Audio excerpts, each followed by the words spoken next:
Today we are going to be discussing week 2 of the college football season. Week 2 was somewhat of a hectic week among other things, and today I just want to briefly talk about some points, takeaways, winners and losers. As always, it's kind of what we're going to be doing here every week, and show my own personal top 25 very briefly. So that's what we're going to be doing today, and I'm going to dive right in and show you my updated top 25. Alabama and Georgia just kept rolling this week. Iowa was really pulling ahead of Iowa State, and they're 5th right now in the polls. I put them at 3rd. I had them at 5th last week. I thought that how they played Indiana and how Iowa State played Northern Iowa, I thought that Iowa would come in here and beat Iowa State by a respectable 7 to 10 points around there. That game's it hasn't really been too much of a blowout from what I could tell in recent years under Matt Campbell facing off against Kirk Ferentz. Cincinnati at number 4. They had some adversity in the first half, but proved themselves. Florida and Oklahoma just did their thing and were steady. Same thing with Clemson. Oregon, as we know, behind C.J. Verdell, shocked the world and beat Ohio State, who has fallen to 10th. A&M had to score a late touchdown to secure victory over Colorado after Haynes King broke his ankle, and that's going to make things against Arkansas very interesting. Penn State rose up to number 11. I thought they'd have maybe some issues against Ball State. Didn't happen. I don't feel like they're better than Ohio State right now, but they're very close to being so, just outside my top 10.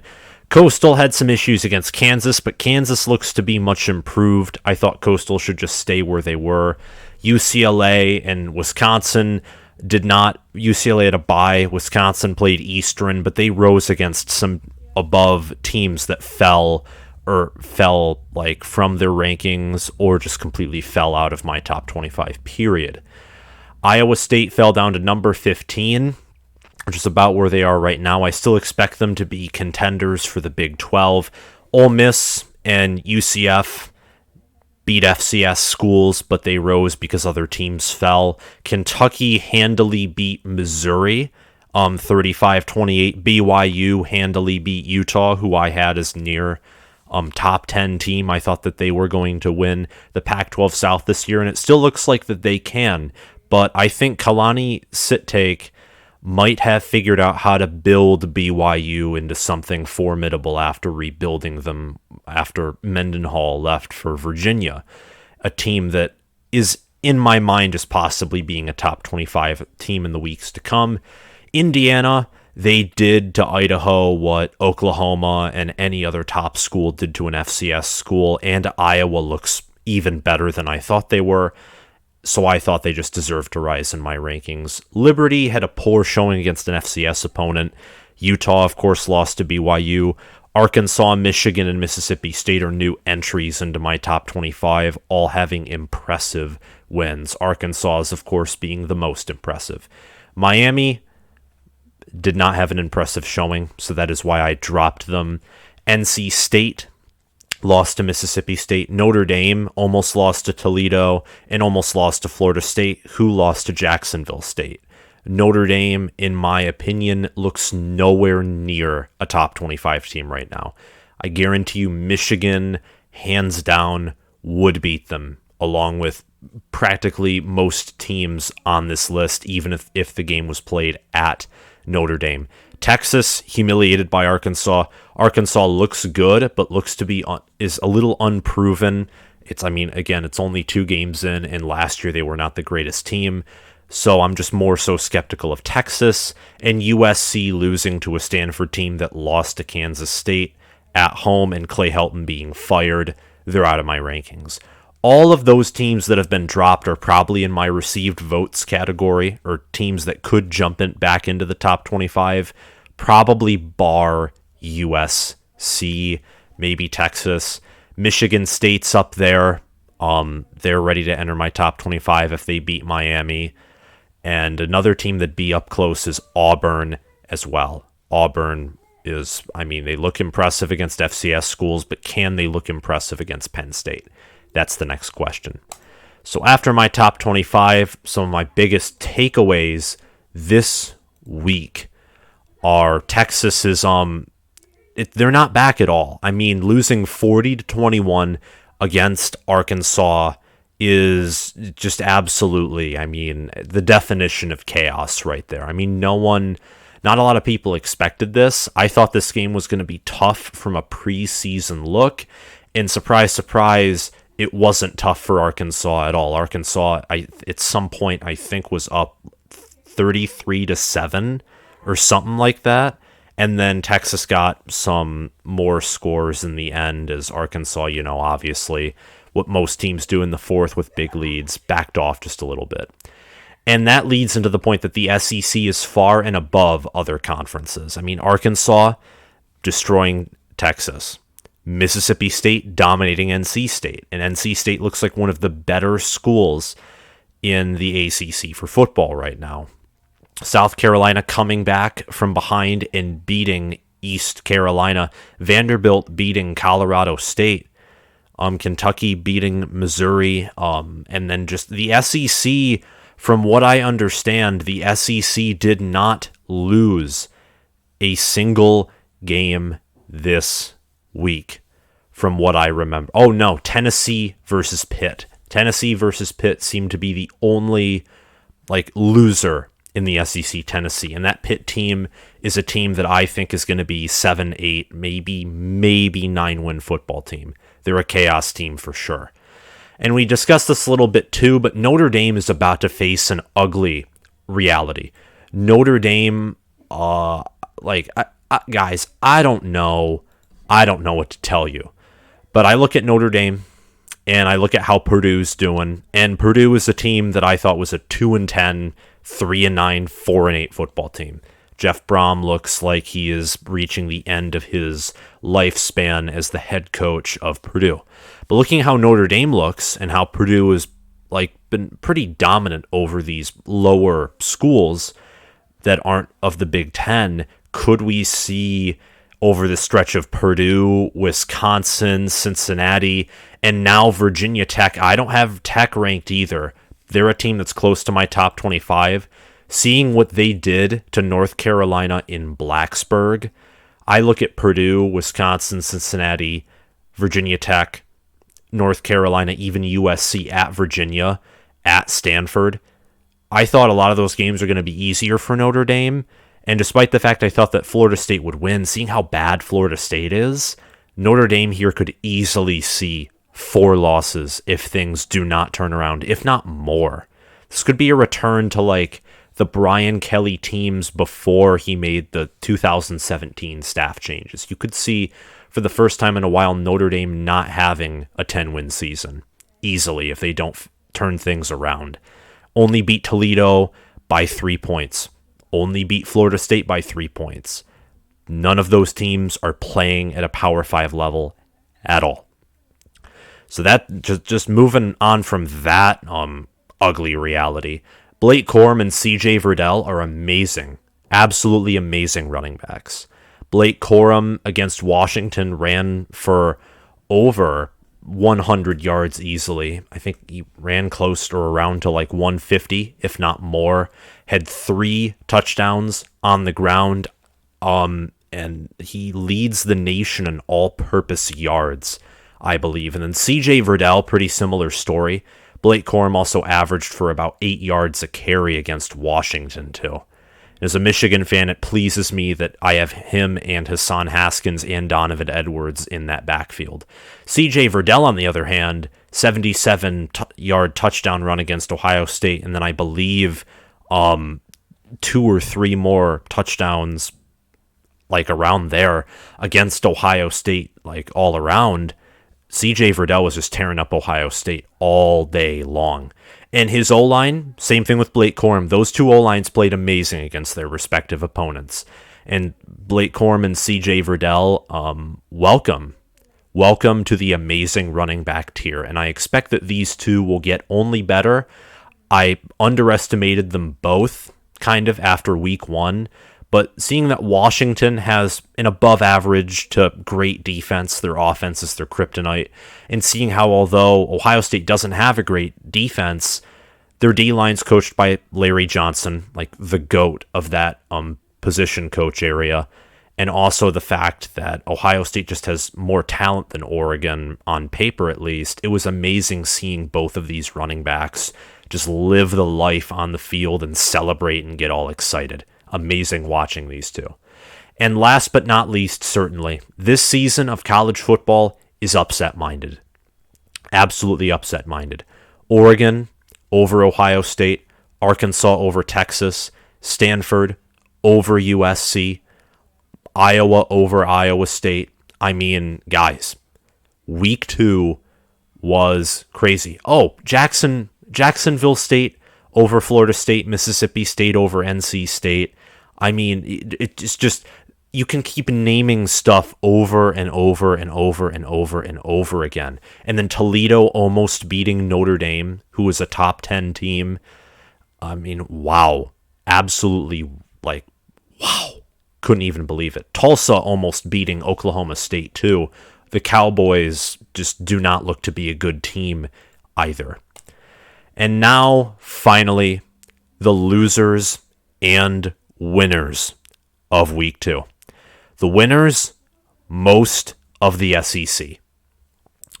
Beyond most of the SEC. Again, Arkansas, Alabama, Georgia, all winning big. A&M escaping an upset, despite the fact that their starting quarterback is injured. And South Carolina also coming back to, I mean, the SEC won this week. Then from the Big Ten, I mean, a lot of the Big Ten won, but we kind of discussed that last week. The Big Ten was a big winner. But the biggest winners of the Big Ten, in my opinion, Michigan and Iowa. Iowa would be, of course, the number one winner here, but Michigan a big winner too. Michigan here is not only looking like one of the most consistent Big Ten teams this year, they are also receiving skepticism from just about anyone. This team is not receiving hype. There is no Kool-Aid being fed into this team. This team is hungry. This team's culture is better. This Michigan team, not going to hype it up. Need to see, again, more consistency. I'm a little bit skeptical myself, but even though I view myself as skeptical, I found that I ranked them one spot higher than the polls did. So everyone's skeptical about this Michigan team, and it's feeding into their mindset of just winning out. And honestly, Jim Harbaugh right now, his seat's getting a little cooler, which is good for him. And then Iowa, Kirk Ferentz, I mentioned before this season that I didn't think he would win the West. It looks like he's going to. And you know how Kirk Ferentz, like 2002, 2004, had this 3-year run of excellence? It looks like this is going to be like a repeat of that. Iowa here, dominating top 15 opponents, a defensive touchdown in both of their first 2 games. Wow. Wow. Absolutely wow. And not only that, but they dominated Iowa State too. They were leading by 17 points at some point in the game in Ames, Iowa, with Iowa State being a favorite. Matt Campbell has not beaten Iowa yet. That is his one kryptonite, man, has not beaten Iowa. Kirk Ferentz, the number 5 ranking in the major polls is their highest since 2015. Iowa looks to take command of the West, and looking at their schedule, they face Penn State. They have to travel to Wisconsin. Those are their 2 hardest games. They'll split 50-50, and at minimum, I'd say go probably 11-1, maybe 10-2. Most they can go is repeat that 2015 season and go undefeated, and maybe challenge whoever's coming from the East, because leading into the next winter, the Oregon Ducks showed us that Ohio State might not be the most powerful team out there. I praised their offense, and Ohio State's offense did enough to win a bite. CJ Stroud missed some throws. They kind of gave up on the run game. Their O-line did not do the best job blocking, but it was Ohio State's defense that Oregon exposed. I mean, running to the left, as simple as that, 3 times for touchdowns. Wow. The Oregon Ducks are one of the biggest winners, if not the biggest this week, knocking off the number 3 opponent out away from Autzen Stadium. Wow. Mario Cristobal and his team, Anthony Brown, CJ Verdell, and Kayvon Thibodeau and Justin Flo, even though the latter two didn't play, they all have to be partying right now. And then why not? You knocked off the number 3 team, and now everyone's scratching their heads about Ohio State's defense. And finally, Stetson Bennett, the mailman is his apparent nickname. He's the backup to JT Daniels, who had an ab injury, and Stetson Bennett went off. I believe that he threw for 5 touchdowns or more, even for several hundred yards.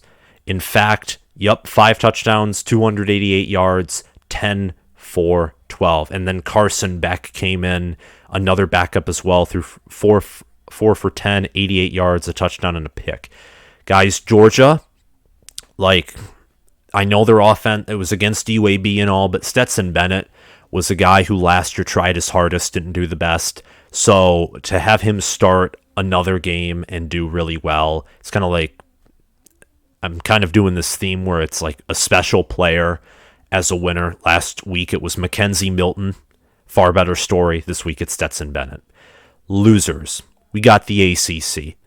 NC State losing to Mississippi State and Mike Leach. Florida State absolutely blowing their diaper. It's like you opened it up and it smelled so bad it knocked you out. I mean, that Hail Mary for a touchdown. What are you doing? What does Mike Norvell even do anymore? I liked this guy, but it's getting a little sickening. What does Mike Norvell even do? Some Florida State fans, if you're watching this, tell me, what does Mike Norvell do besides cost you games? He went for it on 4th in his own territory against Notre Dame because he believed that you couldn't beat them. Mike Norvell, from that play in this game, he might have a little bit too of a defeatist mindset. The Pac-12 South, now, the North last week, horrid losers. And they took it, they might have watched my video and said, okay, we are going to curse the South. Utah, getting beaten up by BYU, and Kalani Sitake now looks to possibly repeat his season that he had last year. David Shaw smirking as he approaches to shake Clay Helton's hand, knowing that he probably just fired the man. And speaking of which, we'll get to Clay Helton a little later, because he is one of the biggest losers of week 2. That game was bad. At some point, score was, I think, 42-13 in the Coliseum.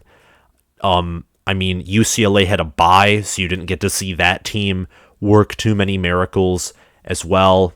Arizona, I think they probably lost. I don't even know about Arizona here. Arizona State struggled against UNLV, though. I do know that for a fact, which ain't good. In Colorado, they almost upset Texas A&M, and it just didn't work in the end, and they lost by 3 points, and that's the best I can say. The Pac-12 South, sore losers this week.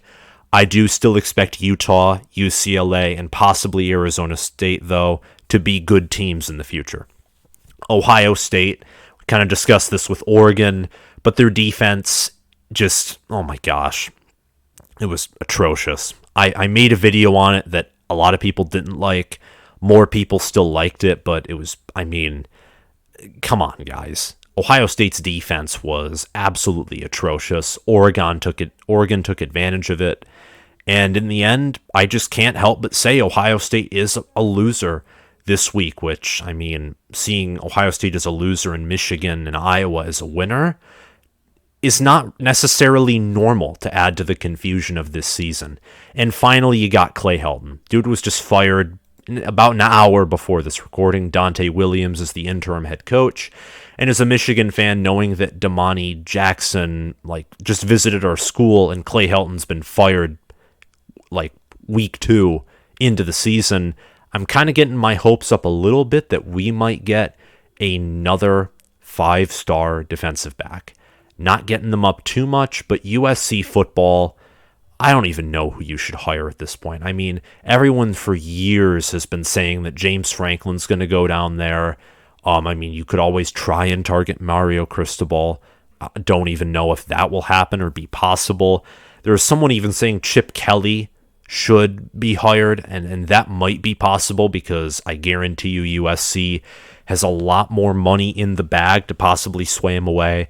Some have attached Luke Fickell to the job since his old AD is the AD of UCLA. I have no clue.